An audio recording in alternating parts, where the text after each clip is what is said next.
विधानसभा चुनाव का मतदान और चुनाव के मतदान से पहले ही सीएम की कुर्सी की लड़ाई।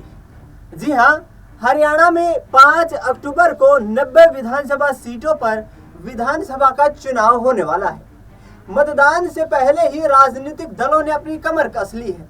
एक तरफ भारतीय जनता पार्टी हरियाणा की राजनीति में सत्तारूढ़ दल है, तो दूसरी तरफ विपक्षी दल कांग्रेस 10 साल के सूखे को खत्म करके प्रदेश में एक बार फिर से प्रचंड जीत दर्ज करने के इरादे से चुनावी मैदान में उतर रही है।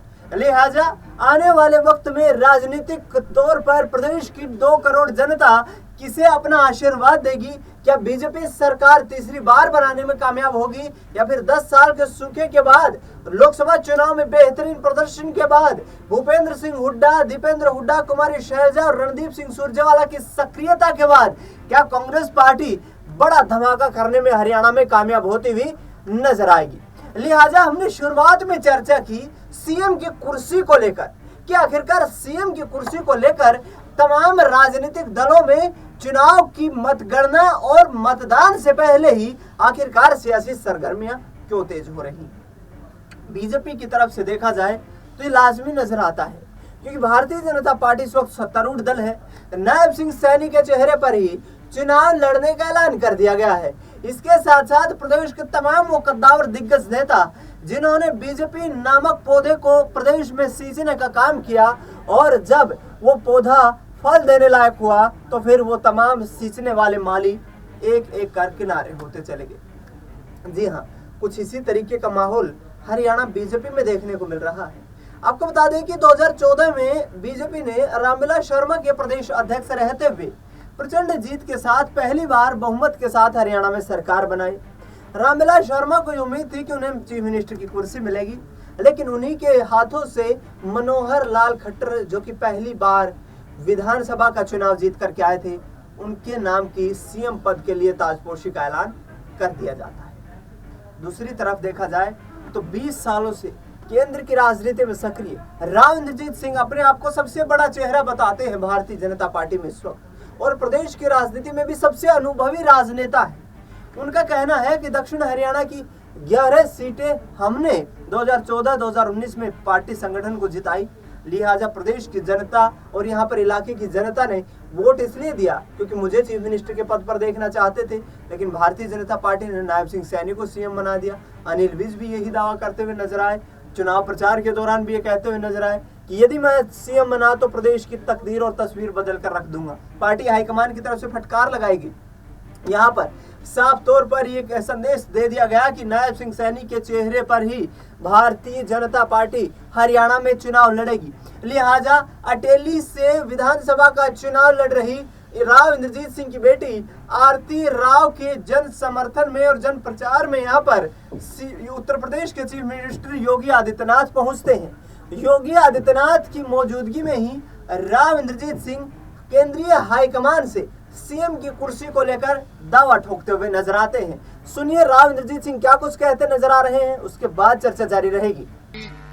सभी सरपंच साहिबान, जिला परिषद के सदस्यगण, पंचायत समिति के ब्लॉक समिति के सदस्यगण, म्युनिसिपल कॉर्पोरेशन के सदस्यगण बेताबी से आपका इंतजार कर रहे थे और आप समय पे पधारे। आपका बहुत बहुत शुक्रिया करना चाहता हूं।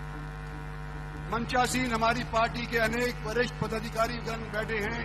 कैलाश चौधरी हमारे साथ मंत्री मोजी वजारत के अंदर हैं। यहाँ के एमएलए साहब सीताराम जी योगी जी की गाड़ी के अंदर बैठ करके यहाँ पर आए हैं।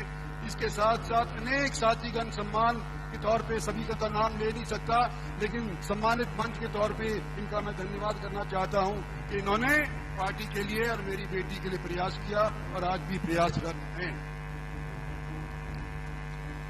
समय समय की बात है, आज से 10 साल पहले सन 14 के अंदर जब भारतीय जनता पार्टी की सरकार देश के अंदर पहली बार मेजॉरिटी से, फुल मेजॉरिटी से बनी थी, तो उस टाइम योगी जी की सीट बतौर एमपी और मेरी सीट बतौर एमपी एकदम बगल के अंदर हुआ करती थी। ये 10 साल पुराना जो रिश्ता था, उसके ऊपर मैंने समझ करके कि भाई योगी जी को बुलाऊंगा तो ये तशरीफ ले आएंगे, तो उस पुराने रिश्ते की याद दिलाते हुए मैंने योगी जी को यहाँ आमंत्रित किया है और आज आप लोगों के बीच आए हैं पार्टी के लिए भी और मेरी बेटी के लिए भी मदद मांगने के लिए। मैं आप लोगों के बीच में तो रहता आया हूं। आप लोगों ने लोकसभा के अंदर भी मुझे इस हल्के से 2 बार जिताया है और जब मैं गुड़गांव चला गया था तो गुड़गांव के अंदर भी अपनी अपनी रिश्तेदारियों के अंदर जाकर के आप लोगों ने मेरा और मेरी पार्टी का सहयोग किया है। आज मैं समय आप लोगों के बीच ज्यादा नहीं लूंगा, केवल इतना ही कहना चाहता हूं कि अटेली वालों, आप हमेशा मेरे निगाह के अंदर रहे थे, चाहे मैंने आपका प्रतिनिधित्व करा हो या ना करा हो। महेंद्रगढ़ वालों, नारनौल वालों, नांगल चौधरी वालों, आप सभी ने मेरी इज्जत बरकरार रखी है, मेरी पार्टी की इज्जत बरकरार रखी है। आज आपसे एक बार फिर मैं निवेदन करना चाहता हूं और 36 बिरादरी से मैं कहना चाहता हूं, एक बिरादरी से इलेक्शन नहीं जीता सकता। सभी बिरादरियों का ध्यान हमारी पार्टी रखती है और मैंने भी पार्टी का वफादार सिपाही होने के नाते सभी का साथ मैंने निभाने का कोशिश किया है। योगी जी के सामने मैं ज्यादा नहीं बोलना चाहता, इनकी बात सुनने के लिए आप सब लोग यहाँ पर बेकरार हैं, तो मैं आप लोगों का धन्यवाद करते हुए और अपना स्थान लेता हूँ और उम्मीद करता हूँ कि 5 तारीख को कमल का बटन दबा करके आरती को, जो भारतीय जनता पार्टी की प्रत्याशी है, उसको भारी बहुमत से जिताकर। तो सुना आपने, राव इंद्रजीत सिंह साफ तौर पर ये कहते नजर आ रहे हैं कि मैंने दक्षिण हरियाणा के साथ साथ अहिरवाल की तमाम सीटों पर पार्टी को जिताने के लिए पिछले 10 वर्षों में जी तोड़ मेहनत की है।